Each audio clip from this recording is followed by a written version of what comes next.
ഹേ ആൾ, അപ്പോൾ class 8ലെ smart കുട്ടികൾ എല്ലാവരും ഇവിടെ ഉണ്ടല്ലേ. അപ്പോൾ നമുക്ക് നമ്മുടെ ഇലക്ട്രോ പ്ലേറ്റിംഗ്, മിസ് ദേ ഇവിടെ എഴുതി വെച്ചിരിക്കുന്ന ഇലക്ട്രോ പ്ലേറ്റിംഗ് ആണ് ഇന്ന് നോക്കാൻ പോകുന്നതെന്ന് എല്ലാവർക്കും തമ്മിലൊക്കെ കണ്ടപ്പോൾ മനസ്സിലായിട്ടുണ്ടാവും. അപ്പോൾ chemical effect of electric current എന്ന് പറയുന്ന ഒരു ചാപ്റ്റർ നിങ്ങൾക്ക് പഠിക്കാനുണ്ട്. അതിലെ ഏറ്റവും ഇമ്പോർട്ടൻ്റ് ആയിട്ട് കോൺസെൻട്രേറ്റ് ചെയ്ത് നിങ്ങൾ പഠിക്കേണ്ട ഒരു ഏരിയ ആണ് ഈ നമ്മുടെ ഇലക്ട്രോ പ്ലേറ്റിംഗ് എന്ന് പറയുന്നത്. ഓക്കെ, അപ്പോൾ ഇലക്ട്രോ പ്ലേറ്റിംഗ് എങ്ങനെയാണ്? ഇലക്ട്രോ പ്ലേറ്റിംഗ് നമുക്ക് ഈ ഒരു 10 മിനിറ്റ് കൊണ്ട് നമുക്കൊന്ന് ചെയ്ത് നോക്കാം. എങ്ങനെയൊക്കെ, എന്തൊക്കെ കമ്പോണൻസ് വേണം, അതെങ്ങനെ ചെയ്താലാണ് ഇലക്ട്രോ പ്ലേറ്റിംഗ് ഉണ്ടാകുന്നത് എന്നൊക്കെ നമുക്ക് ഈ ഒരു വീഡിയോയിൽ നമുക്ക് ഷോർട്ടായിട്ടൊന്ന് കണ്ടു നോക്കാം കേട്ടോ. അപ്പോൾ ഇലക്ട്രോ പ്ലേറ്റിംഗ് നമ്മൾ എപ്പോഴാണ് ചെയ്യുന്നേ എന്നുള്ള കാര്യം നിങ്ങൾക്ക് എല്ലാവർക്കും അറിയാമല്ലോ അല്ലേ. അതായത് എന്താണ്, നമ്മുടെ ഒരു മെറ്റീരിയലിന് പുറത്ത് നമുക്ക് ആവശ്യമുള്ള ഒരു മെറ്റീരിയലിനെ കോട്ട് ചെയ്യണമെങ്കിൽ നമ്മൾ യൂസ് ചെയ്യേണ്ട മെത്തേഡാണ് ഇലക്ട്രോ പ്ലേറ്റിംഗ്. ഫോർ എക്സാമ്പിൾ നമ്മൾ നോക്കൂ, ഇപ്പോൾ അവിടെ കൊടുത്തിരിക്കുന്ന ഒരു മെറ്റീരിയൽ പാർട്ടാണ് അല്ലേ, ഒരു സൈക്കിളിൻ്റെ ഒരു പാർട്ടാണ്. അവിടെ കണ്ടോ ചെറുതായിട്ട് സ്ക്രാച്ചസ് ഒക്കെ വീണിട്ടുണ്ട് അല്ലേ, നമ്മൾ എപ്പോഴും കാണുന്ന പോലെ കുറേ സ്ക്രാച്ചസ് വീണിട്ടുണ്ട്. അപ്പോൾ നമുക്ക് എന്ത് ചെയ്യണം, ഇതിന് മുകളിൽ എന്ത് ചെയ്യണം, നമുക്കൊന്ന് പെയിൻറ്റ് ചെയ്യണം അല്ലേ. അപ്പോൾ ഇതിൻ്റെ മുകളിൽ നമ്മൾ സെയിം മെറ്റീരിയൽ കൊണ്ടല്ല പെയിൻറ്റ് ചെയ്യുന്നത്, വേറെ നമുക്ക് ആവശ്യമുള്ള നമുക്ക് കാണാൻ വേണ്ടത് എങ്ങനെയാണോ അതിനുള്ള മെറ്റീരിയൽ കൊണ്ട് നമ്മൾ എന്ത് ചെയ്യും, പെയിൻറ്റ് ചെയ്യും. സോ ഇങ്ങനത്തെ ആക്ടിവിറ്റീസിലാണ് a metal has coating of another metal, do you wonder how a layer of one metal can be deposited on the top of the another. നിങ്ങൾ എപ്പോഴും വണ്ടർ ചെയ്തിട്ടുണ്ടോ, എപ്പോഴെങ്കിലും വണ്ടർ ചെയ്തിട്ടുണ്ടോ എങ്ങനെയാണ് ഒരു മെറ്റലിൻ്റെ പുറത്ത് വേറൊരു തിൻ കോട്ട് ഓഫ് ഈ മെറ്റീരിയൽ എങ്ങനെയാണ് ഈ പെയിൻറ്റ് ചെയ്യുന്നത് എന്ന് നിങ്ങൾ എപ്പോഴെങ്കിലും നിങ്ങൾ ആലോചിച്ചിട്ടുണ്ടോ? ഉണ്ടെങ്കിൽ നമുക്കത് പഠിക്കാം അല്ലേ. ഇലക്ട്രോ പ്ലേറ്റിംഗ് എങ്ങനെയാണെന്ന് നമുക്കൊന്ന് നോക്കി നോക്കാം. അപ്പോൾ നമ്മൾ പറഞ്ഞ പോലെ തന്നെ chemical effect of electric current എന്ന് പറയുന്ന ചാപ്റ്ററിലാണ് നമ്മുടെ ഈ ഒരു മെത്തേഡ് നമ്മൾ പഠിച്ചത്. അപ്പോൾ chemical effect of electric current എന്ന് പറയുന്ന പ്രോസസ്സാണ് ഇലക്ട്രോ പ്ലേറ്റിങ്ങിന് കാരണം അല്ലേ. അപ്പോൾ ഇലക്ട്രോ പ്ലേറ്റിംഗ് എന്താണെന്ന് മിസ് ഓൾറെഡി പറഞ്ഞിട്ടുണ്ടായിരുന്നു. എന്താണ്? The process of depositing a layer of any desired metal on another material by means of electricity is called as electroplating. അതെല്ലാവർക്കും അറിയുന്ന കാര്യമാണ്. By the use of electricity നമുക്ക് ആവശ്യമുള്ള ഒരു മെറ്റലിനെ നമ്മളൊരു മെറ്റീരിയലിൻ്റെ പുറത്ത് എന്ത് ചെയ്യാണ്, കോട്ട് ചെയ്യാണ്. അതിനെയാണ് നമ്മൾ എന്ത് പറയുക, യെസ്, എന്ത് പറയുക, ഇലക്ട്രോ പ്ലേറ്റിംഗ് എന്ന് പറയാം അല്ലേ. വളരെ സിമ്പിൾ ഡെഫിനേഷനാണ്, അത് നിങ്ങൾ ഇപ്പം തന്നെ പഠിച്ചിട്ടുണ്ടാവും അല്ലേ.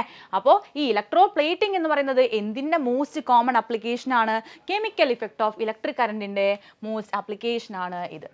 ഓക്കെ, അപ്പോൾ ഈസി അല്ലേ. ഇനി നമുക്ക് ആ പ്രോസസ്സ് എന്താണെന്നൊന്ന് ഡീറ്റെയിൽഡ് ആയിട്ട് നോക്കിക്കൂടെ? ഓക്കെ, നമുക്ക് നോക്കാം. യെസ്, നമ്മൾ എടുത്തു അല്ലേ. ഇലക്ട്രോ പ്ലേറ്റിങ്ങിന് എന്തൊക്കെ വേണമെന്ന് ഈ ഫിഗർ നോക്കിയാൽ തന്നെ നമുക്ക് മനസ്സിലാവും. എന്ത് വേണം? ഒരു ബീക്കർ വേണം അല്ലേ. നമ്മളിവിടെ എഴുതിയിട്ടുണ്ട് എന്താണ് ഒരു beaker. We will need the copper sulphate and 1 copper plate of size around 10 centimetre into 4 centimetre. നമ്മുടെ ടെക്സ്റ്റ് ബുക്കിൽ പറഞ്ഞ പോലെ തന്നെ നമുക്ക് എന്തൊക്കെ വേണം? ആദ്യം കോപ്പർ സൾഫേറ്റ് വേണം, പിന്നെ ഒരു കോപ്പർ പ്ലേറ്റ് വേണം അല്ലേ. നോക്കൂ, ഈ കോപ്പർ സൾഫേറ്റ് എന്തിനാണ് നമുക്ക് കോപ്പർ സൾഫേറ്റ് എന്ന് പറയുന്നത് ഒരു ബ്ലൂ കളർ പൊടിയാണ് കേട്ടോ. ആ പൊടിയെ നമ്മൾ വെള്ളത്തിലിട്ട് നമ്മൾ ജസ്റ്റ് ഒന്ന് മിക്സ് ചെയ്താൽ അത് കോപ്പർ സൾഫേറ്റ് സൊല്യൂഷൻ ആവും. സോ കോപ്പർ സൾഫേറ്റ് നമുക്ക് ഈ സൊല്യൂഷൻ മേക്ക് ചെയ്യാൻ വേണ്ടി വേണം. അതുപോലെ ഒരു കോപ്പർ പ്ലേറ്റ് വേണം, ഈ ഒരു കോപ്പർ പ്ലേറ്റ് വേണം. Okay, then dissolve 2 teaspoon of copper sulphate in it. നമ്മൾ പറഞ്ഞ പോലെ തന്നെ എന്താണ്, take 250 ml of water. 250 ml of water എടുത്തിട്ട് അതിൽ നമ്മൾ എന്ത് ചെയ്യണം, ഈ എത്രയാണ് 2 ടീസ്പൂൺ ഫുൾ ഓഫ് എന്ത് ചെയ്യണം, കോപ്പർ സൾഫേറ്റ് മിക്സ് ചെയ്യണം. Okay, then add A few drops of dilute sulphuric acid. അത് നമ്മളെപ്പോഴും പറയുന്ന പോലെ തന്നെ എന്താണ്, നമ്മുടെ കണ്ടക്ടിവിറ്റിനെ കൂട്ടാൻ വേണ്ടിയിട്ട് നമ്മൾ കുറച്ച് few drops of sulphuric acid നമ്മൾ ആഡ് ചെയ്ത് കൊടുക്കും. ദെൻ പിന്നെന്താണ്, that is to make it more conducting എന്നുള്ള കാര്യം നിങ്ങൾ ശ്രദ്ധിക്കുക. പിന്നെന്താണ്, clean copper plate with sandpaper. Now rinse it with water. എന്ത് ചെയ്യണം, വെള്ളത്തിലൊക്കെ കഴുകി അതിനെ ക്ലീൻ ചെയ്തിട്ട് വേണം നമ്മൾ എപ്പോഴും എന്ത് ചെയ്യാൻ, യൂസ് ചെയ്യാൻ വേണ്ടിയിട്ട്.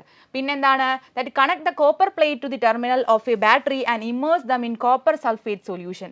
ഒന്നുമില്ല അല്ലേ, എന്ത് ചെയ്യണം, നമ്മൾ ഇതൊക്കെ മേക്ക് ചെയ്തു, ബീക്കർ എടുത്തു, ബീക്കറിൽ വെള്ളം എടുത്തു, അതിൽ കോപ്പർ സൾഫേറ്റ് നമ്മൾ എന്ത് ചെയ്തു, ഡിസോൾവ് ചെയ്തു. ദെൻ ഒരു കോപ്പർ സൾഫേറ്റിൻ്റെ അല്ലെങ്കിൽ കോപ്പറിൻ്റെ ഒരു ആനോഡ് അല്ലെങ്കിൽ ഒരു പ്ലേറ്റ് നമ്മൾ എടുത്ത് പ്ലേസ് ചെയ്തു. അതുകൂടാണ്ട് നമ്മൾ എന്ത് ചെയ്യണം, ഇലക്ട്രിസിറ്റിയും കൂടിയും കണക്ട് ചെയ്യണം അല്ലേ. ദാറ്റ് ഈസ് ഒരു എക്സ്ട്രാ ഒരു ഇലക്ട്രിസിറ്റി. കാരണം ഇലക്ട്രിസിറ്റി കൊണ്ട് നമ്മൾ ചെയ്യുന്ന പ്രോസസ്സാണ് ഈ ഒരു പ്രോസസ്സ്. സോ നമുക്കൊരു സോഴ്സ് ഓഫ് ഇലക്ട്രിസിറ്റി ആയിട്ട് ഒരു ബാറ്ററി വേണം. ദെൻ നമുക്ക് ഏത് മെറ്റീരിയലിന് പുറത്താണോ ഇലക്ട്രോ പ്ലേറ്റിംഗ് ചെയ്യേണ്ടത് അത് നമ്മളെവിടെ കണക്ട് ചെയ്യണം, ഈ നെഗറ്റീവ് ടെർമിനലിൽ കണക്ട് ചെയ്യണം. ഓക്കെ, അതായത് ബാറ്ററിക്ക് എത്ര ടെർമിനൽ ഉണ്ട്? 2 ടെർമിനൽ ഉണ്ട്. ഒരെണ്ണം നെഗറ്റീവ്, ഒരെണ്ണം പോസിറ്റീവ്. പോസിറ്റീവിൽ നമ്മൾ ഏതാണോ നമ്മൾ കോട്ട് ചെയ്യേണ്ടത്, അതായത് ഇവിടെ കോപ്പറാണ് നമ്മൾ എന്ത് ചെയ്യേണ്ടത്, നമുക്ക് പ്ലേറ്റ് ചെയ്യേണ്ടത്. അപ്പോൾ കോപ്പറിനെ നമ്മൾ പോസിറ്റീവിലും ഏതിലാണോ നമ്മൾ പ്ലേറ്റ് ചെയ്യേണ്ടത്, ഏത് മെറ്റീരിയലിൻ്റെ മുകളിലാണോ നമ്മൾ പ്ലേറ്റ് ചെയ്യേണ്ടത്, അതിനെ നമ്മൾ നെഗറ്റീവിലുമാണ് എന്ത് ചെയ്യുക, കണക്ട് ചെയ്യുക. ഇപ്പോൾ ഈ ഒരു സിൽവർ കാഥോഡ് ശ്രദ്ധിച്ചോ, സിൽവർ കാഥോഡ്. ഈ കാഥോഡ് എന്ന് പറയുന്നത് നെഗറ്റീവ് ടെർമിനലിൽ കണക്ട് ചെയ്യുന്ന ഒരു ഒബ്ജക്റ്റിനെയാണ് നമ്മൾ കാഥോഡ് എന്ന് പറയുക. ഓക്കെ, അപ്പോൾ ഈ സിൽവർ കാഥോഡ് എന്ന് പറയുന്നതാണ് നെഗറ്റീവ് ടെർമിനലിൽ കണക്ട് ചെയ്തിരിക്കുന്നത്. പോസിറ്റീവ് ടെർമിനലുള്ളതിനെ നമ്മൾ ആനോഡ് എന്നാണ് പറയുക. ഓക്കെ, ഒരു കോഡ് പറഞ്ഞുതരാം. അതായത് പോസിറ്റീവായിട്ട് ഇവിടെ ആനേനെയാണ് അല്ലെ, ആനോഡിനെയാണ് നമ്മൾ കൺസിഡർ ചെയ്യുക. അതേപോലെ എന്താണ് നെഗറ്റീവായിട്ട് കാറ്റിനെയാണ്. കാറ്റ് നെഗറ്റീവ് ഒന്നും അല്ലെങ്കിലും അല്ലെ, കാറ്റിനെയാണ് നമ്മളിവിടെ കൺസിഡർ ചെയ്യുക. അതോ കാഥോഡ്. ഓക്കെ, അപ്പോൾ നെഗറ്റീവ് ടെർമിനലിൽ കാഥോഡും പോസിറ്റീവ് ടെർമിനലിൽ ആനോഡും ഉണ്ട് എന്നുള്ള കാര്യം നിങ്ങൾ ശ്രദ്ധിക്കുക. അപ്പോൾ നെഗറ്റീവിൽ എപ്പോഴും കണക്ട് ചെയ്യേണ്ടത് ഏത് ഒബ്ജക്റ്റിൻ്റെ മുകളിലാണോ നമ്മൾ കോട്ട് ചെയ്യേണ്ടത് അതാണ്. അപ്പോൾ സിൽവർ കാഥോഡിൻ്റെ മുകളിലാണ് നമ്മൾ എന്ത് ചെയ്യേണ്ടത്, ഈ കോപ്പറിനെ എന്ത് ചെയ്യേണ്ടത്, കോട്ട് ചെയ്യേണ്ടത്. ഓക്കെ, അപ്പോൾ നമ്മൾ എന്ത് ചെയ്തു, നമ്മുടെ എക്സ്പെരിമെൻ്റൽ സെറ്റപ്പ് ഒക്കെ നമ്മൾ എന്താണ് സെറ്റാക്കി വെച്ചു. ഇനി നമുക്ക് എന്ത് ചെയ്താൽ മതി, സ്വിച്ച് ഇട്ട് ഇലക്ട്രിസിറ്റി പാസ് ചെയ്യിപ്പിച്ചാൽ മതി. അവിടെ എന്ത് പ്രോസസ്സാണ് നടക്കുന്നതെന്ന് ജസ്റ്റ് നമുക്കൊന്ന് നോക്കാം. Okay, yes. അപ്പോൾ എന്താണ്, allow the current to pass for 15 minutes and now remove the electrodes from the solution and look at them carefully. എന്താ ചെയ്യണ്ടേ, നമ്മൾ ആദ്യം ഒരു 15 മിനിറ്റ് നേരത്തേക്ക് ഈ ബാറ്ററീനെ ഓൺ ചെയ്ത് എന്ത് ചെയ്യണം, കറണ്ട് പാസ് ചെയ്യിപ്പിക്കണം. എന്നിട്ട് എന്ത് ചെയ്യണം, നമ്മൾ ഈ 2 ഇലക്ട്രോഡിനെയും പുറത്തേക്ക് എടുത്തിട്ട് ഒബ്സർവ് ചെയ്യണം. ഓക്കെ, ഒബ്സർവ് ചെയ്യുമ്പോൾ നമുക്ക് എന്ത് കാണുന്നതാണ് പറയുന്നത്, do you find any difference in any one of them, do you find A coating over it. Okay, എന്നാണ് നമ്മളിങ്ങനെ പുറത്തേക്ക് എടുക്കുമ്പോൾ അതിന് എന്തെങ്കിലും ഒരു പ്രത്യേകത കാണുന്നുണ്ടോ, എന്തെങ്കിലും ഒരു കോട്ടിംഗ് ഏതെങ്കിലും ഇലക്ട്രോഡിൽ കാണുന്നുണ്ടോ എന്നുള്ളത് നിങ്ങൾ ചെക്ക് ചെയ്യണം അല്ലേ. അപ്പോൾ note down the terminal of the battery with which this electrode is connected. അപ്പോൾ എന്തെങ്കിലും ചേഞ്ച് ഉള്ള ആ ഒരു ഇതിൽ ഏതിലാണോ ചേഞ്ച് ഉള്ളത്, ഇതിലാണോ അപ്പോൾ ഏതിലാണ് ചേഞ്ച് ഉള്ളത്, അത് ഏത് ടെർമിനലായിട്ടാണ് കണക്ട് ചെയ്തിട്ടുള്ളത് എന്ന് കൂടി നിങ്ങൾ എന്ത് ചെയ്യണം, ചെക്ക് ചെയ്യണം. അങ്ങനെയാണെങ്കിൽ നമുക്ക് ഇലക്ട്രോ പ്ലേറ്റിംഗ് സെറ്റാണ് കേട്ടോ. അപ്പോൾ നമുക്ക് നോക്കാം എന്താണ് ഇവിടെ ഉണ്ടാവുന്ന ചേഞ്ച് എന്ന് നമുക്കൊന്ന് നോക്കാം. ഓക്കെ, അതിന് വേണ്ടിയിട്ട് മിസ് ഇതേ അതുപോലെ തന്നെ സിമിലർ ആയിട്ടുള്ളൊരു ഫിഗർ നമ്മളിവിടെ എക്സ്പ്ലെയിൻ ചെയ്യാൻ വേണ്ടി കൊടുത്തിട്ടുണ്ട് കേട്ടോ. അപ്പോൾ ഇത് നമ്മുടെ കോപ്പർ സൾഫേറ്റ് സൊല്യൂഷൻ ആയിരുന്നു. അപ്പോൾ ഇലക്ട്രിസിറ്റി പാസ് ചെയ്യുമ്പോൾ അവിടെ എന്താണ് ഉണ്ടാകുന്നത് എന്നാണ് നമുക്കിനി നോക്കേണ്ടത്. എന്താണ് ഉണ്ടായത്, ഇത് കോപ്പർ സൾഫേറ്റ് സൊല്യൂഷൻ ആണ്. കോപ്പർ സൾഫേറ്റ് സൊല്യൂഷനിൽ രണ്ട് ടൈപ്പ് ഓഫ് അയേൺസ് ആണുള്ളത്. ഏതൊക്കെയാണ്, Cu2+ഉം അതുപോലെ SO4 2-ഉം. ഇത് രണ്ടും കൂടി ആഡ് ചെയ്താലാണ് ഈ ഒരു സൊല്യൂഷൻ ആയത്. അപ്പോൾ ഇലക്ട്രിസിറ്റി പാസ് ചെയ്യുമ്പോൾ അവിടെ എന്തുണ്ടാവും, ഈ 2 എണ്ണത്തിനെയും എന്ത് ചെയ്യും, സ്പ്ലിറ്റ് ആവും. ഈ 2 അയേൺസും സ്പ്ലിറ്റ് ആവും ഈ ഒരു സൊല്യൂഷനിൽ നിന്ന്. എന്നിട്ട് ഇതിൽ ഏതിനാണ് പോസിറ്റീവ് ചാർജ്, ഇത് നോക്കൂ, Cu2+നാണല്ലേ. അപ്പോൾ ഈ Cu2+ൽ പോസിറ്റീവ് ചാർജ് ഉള്ളത് എന്ത് ചെയ്യുന്നറിയോ, നെഗറ്റീവ് ടെർമിനലായിട്ട് കണക്ട് ചെയ്തിട്ടുള്ള ഈ ഒരു ഇലക്ട്രോഡിലേക്ക് എന്ത് ചെയ്യും, മൂവ് ചെയ്യും. അതുപോലെ ഈ നെഗറ്റീവ് ചാർജുള്ള SO4 2- എന്ത് ചെയ്യും, നമ്മുടെ ഈ പോസിറ്റീവായിട്ട് നമ്മുടെ ഈ ബാറ്ററിയുടെ പോസിറ്റീവ് ടെർമിനലായിട്ട് കണക്ട് ചെയ്തിട്ടുള്ള ഇതിലേക്ക് എന്ത് ചെയ്യും, ഇങ്ങനെ പോകും. ഓക്കെ, അപ്പോൾ ക്ലിയർ അല്ലേ. നമ്മൾ എന്ത് ചെയ്തു, രണ്ടും അങ്ങോട്ടും ഇങ്ങോട്ടും സ്പ്ലിറ്റ് ആയിട്ട് പോയി. കോപ്പർ എവിടേക്കാണ് പോയത്, നെഗറ്റീവ് ടെർമിനലുള്ള ആ ഒരു ഇലക്ട്രോഡിലേക്കാണ്. സോ എന്ത് ചെയ്തു, കോപ്പർ പോയിട്ട് ഈ ഒരു ഇലക്ട്രോഡിൽ പോയിട്ട് എന്ത് ചെയ്യും, പ്ലേറ്റിംഗ് ചെയ്യും അല്ലെ, കോട്ടിംഗ് ചെയ്യും. അതാണ് നമ്മളിവിടെ എഴുതിയിരിക്കുന്നത്. That is when electric current is passed through the copper sulphate solution, copper sulphate dissociate into copper and sulphate, then the free copper gets drawn to the electrode connected to the negative terminal of the battery and get deposited on it.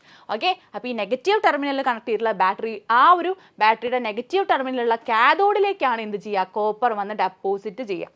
Okay, so from the other electrode a copper plate and equal amount of copper get dissociated in the solution. എന്ത് ചെയ്യും, ഈ സൊല്യൂഷനിൽ എന്തുണ്ട്, copper sulphate ഉണ്ട് അല്ലേ, copper sulphate solution ആണ്. പക്ഷേ എന്ത് ചെയ്യും, കുറേ കോപ്പറൊക്കെ ഇങ്ങനെ ഡിസോസിയേറ്റ് ചെയ്ത് ഇവിടേക്ക് പോയി ഡെപ്പോസിറ്റ് ചെയ്തിട്ടുണ്ടെങ്കിൽ ഈ സൊല്യൂഷനിൽ കോപ്പറിൻ്റെ എന്ത് വരും, ഡെഫിഷ്യൻസി വരും. അപ്പോൾ എന്ത് ചെയ്യുന്നറിയോ, നമ്മൾ അതിന് വേണ്ടിയിട്ടാണ് ഈ പോസിറ്റീവ് ടെർമിനലിൽ ഈ കോപ്പറിനെ കൊടുത്തിരിക്കുന്നത്. ഇവിടെ നിന്ന് കോപ്പർ എന്ത് ചെയ്യും, ഡിസോസിയേറ്റ് ചെയ്ത് ഈ ഒരു കോപ്പറിനെ എന്ത് ചെയ്യും, ഇവിടേക്ക് എന്ത് ചെയ്യും, നമ്മുടെ സൊല്യൂഷനിലേക്ക് ഡിസോസിയേറ്റ് ചെയ്ത് വരും. അപ്പോൾ കൂടുതൽ നമ്പർ ഓഫ് കോപ്പർ അയേൺസ് ആയി. അപ്പോൾ വീണ്ടും എന്ത് ചെയ്യും, ഈ കോപ്പർ അയേൺസ് പോയിട്ട് നമ്മുടെ നെഗറ്റീവ് ടെർമിനലിൽ പോയിട്ട് ഡെപ്പോസിറ്റ് ചെയ്യും. അങ്ങനെ ഈ പ്രോസസ്സ് കണ്ടിന്യൂ ചെയ്യുമ്പോഴാണ് നമ്മുടെ ഈ നെഗറ്റീവ് ടെർമിനലിൽ കൊടുത്തിരിക്കുന്ന ആ ഒരു മെറ്റീരിയൽ എന്ത് ചെയ്യുക, കോപ്പർ ഇങ്ങനെ വന്ന് പ്ലേറ്റ് ചെയ്യാം. ഓക്കെ, സിമ്പിളാണ്. നെഗറ്റീവ് ടെർമിനലിലാണ് നമ്മൾ പ്ലേറ്റ് ചെയ്യേണ്ടത്, ഏത് മെറ്റീരിയലാണോ അത് കൊടുക്കേണ്ടത്. Okay, so thus the loss of copper from the solution is restored and continue the process. Miss പറഞ്ഞ പോലെ തന്നെ ആ പ്രോസസ്സിനെ കണ്ടിന്യൂ ചെയ്തുകൊണ്ടേയിരിക്കും. Okay, then this means that copper gets transferred from one electrode to the other. അപ്പോൾ നമുക്ക് ഈ ഒരു മെത്തേഡിൽ നിന്ന് നമുക്ക് എന്താണ് ക്ലിയർ ആയത്? അതായത് എന്താണ് ഈ ഒരു പോസിറ്റീവ് ടെർമിനലിൽ കൊടുക്കുന്ന കോപ്പറിൽ നിന്ന് എന്ത് ചെയ്യാണ് കോപ്പർ അയേൺസ് എന്ത് ചെയ്യാണ് നെഗറ്റീവ് ടെർമിനൽ, അതായത് നെഗറ്റീവ് ഇലക്ട്രോഡിലേക്ക് ട്രാൻസ്ഫർ ചെയ്യുന്നത് പോലെയാണ് നമുക്ക് എന്ത് ചെയ്യാൻ പറ്റുക, കാണാൻ പറ്റുക. ഓക്കെ, അതായത് ഈ കോപ്പർ അയേൺസ് എന്ന് പറയുന്നത് പോസിറ്റീവ് ടെർമിനലിൽ നിന്ന് നെഗറ്റീവ് ടെർമിനലിലേക്ക് എന്ത് ചെയ്യാണ് ഇങ്ങനെ ട്രാവൽ ചെയ്യുന്നത് പോലെയാണ് നമുക്ക് കാണാൻ പറ്റുക. അപ്പോൾ ഇതാണ് നമ്മുടെ കോപ്പറിൻ്റെ പ്ലേറ്റിംഗ്. അപ്പോൾ ഇനി ഇലക്ട്രോ പ്ലേറ്റിംഗ് എന്താണെന്ന് വെച്ചിട്ടുണ്ടെങ്കിൽ നിങ്ങൾക്ക് ഡൗട്ട് ഇല്ലല്ലോ, ഈസി ആയിട്ട് നമ്മൾ ആ മെത്തേഡ് ക്ലിയർ ആയി നോക്കിയില്ലേ. അപ്പോൾ ഈ കോപ്പർ പോലെ തന്നെ നമുക്ക് ഡിഫറെൻറ്റ് മെറ്റീരിയൽസ് വെച്ച് എന്ത് ചെയ്യാം, പ്ലേറ്റിംഗ് ചെയ്യാം. അപ്പോൾ അതിന് വേണ്ടിയിട്ട് മിസ് കുറച്ചധികം എക്സാമ്പിൾസ് നമ്മളിവിടെ കൊടുത്തിട്ടുണ്ട് കേട്ടോ. അപ്പോൾ കോപ്പർ പ്ലേറ്റിംഗ് എങ്ങനെയാണ് നമുക്ക് ക്ലിയർ ആയ സ്ഥിതിക്ക് നമുക്ക് കുറച്ച് എക്സാമ്പിൾസും കൂടിയും കണ്ടിട്ട് നമുക്ക് ഈ ഒരു സെഷൻ എന്ത് ചെയ്യാം, വൈൻഡപ്പ് ചെയ്യാം. സോ നോക്കൂ, ക്രോമിയം പ്ലേറ്റിംഗ് ചെയ്തിട്ടുള്ള മെറ്റീരിയൽസ് ആണ് ഇവിടെ കൊടുത്തിരിക്കുന്നത്. Tap, kitchen stove, car grill, wheel rims, അതുപോലെ തന്നെ ബൈസിക്കിൾ ഹാൻഡിൽ, ബൈസിക്കിൾ ബെൽ, ഇതൊക്കെ എന്താണെന്നറിയോ, ഇവിടെ എന്ന് പറയുമ്പോൾ നോർമലി ഈ ക്രോമിയത്തിന് ഭയങ്കര ഷൈനിങ് ആണ്, നല്ല ഭംഗിയാണ് കാണാൻ. നമുക്ക് ഈ കാര്യങ്ങളൊക്കെ നല്ല ഷൈൻ ചെയ്തിട്ടല്ലേ കാണുന്നത്. അപ്പോൾ അവിടെ ചെയ്തിരിക്കുന്നതാണ് ക്രോമിയം പ്ലേറ്റിംഗ്. ഈ ക്രോമിയം പ്ലേറ്റിംഗ് ഏത് മെറ്റീരിയലിന്റെ മുകളിലാണ് ചെയ്യുന്നത്? However chromium is expensive and it may not economically to make the whole object out of the chromium.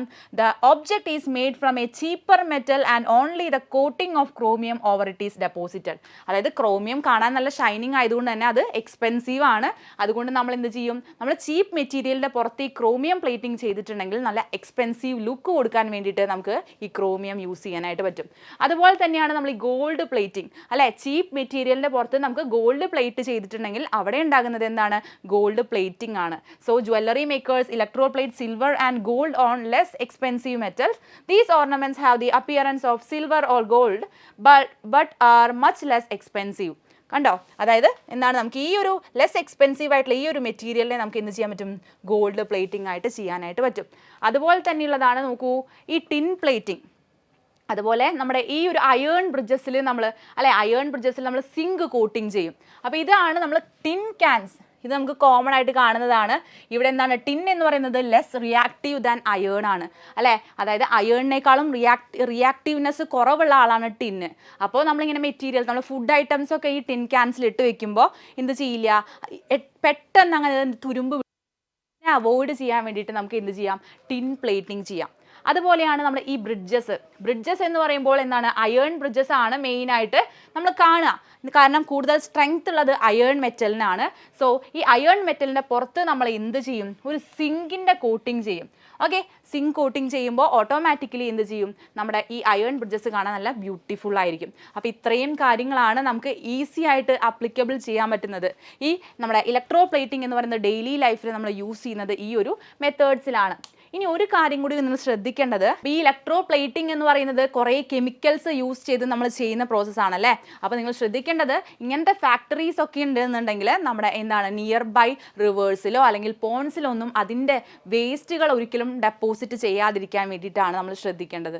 Okay, അപ്പോൾ അതിന് സ്പെഷ്യൽ ആയിട്ടുള്ള ഗൈഡ് ലൈൻസ് ഉണ്ട്. അത് അക്കോർഡിംഗ് ചെയ്തിട്ട് വേണം എന്ത് ചെയ്യാൻ, നമ്മുടെ ഇലക്ട്രോ പ്ലേറ്റിങ്ങിൻ്റെ വേസ്റ്റ് നമ്മൾ ഡെപ്പോസിറ്റ് ചെയ്യാൻ. അപ്പോൾ അതും കൂടി നമ്മുടെ ടെക്സ്റ്റ് ബുക്കിൽ പറഞ്ഞിട്ടുണ്ട്.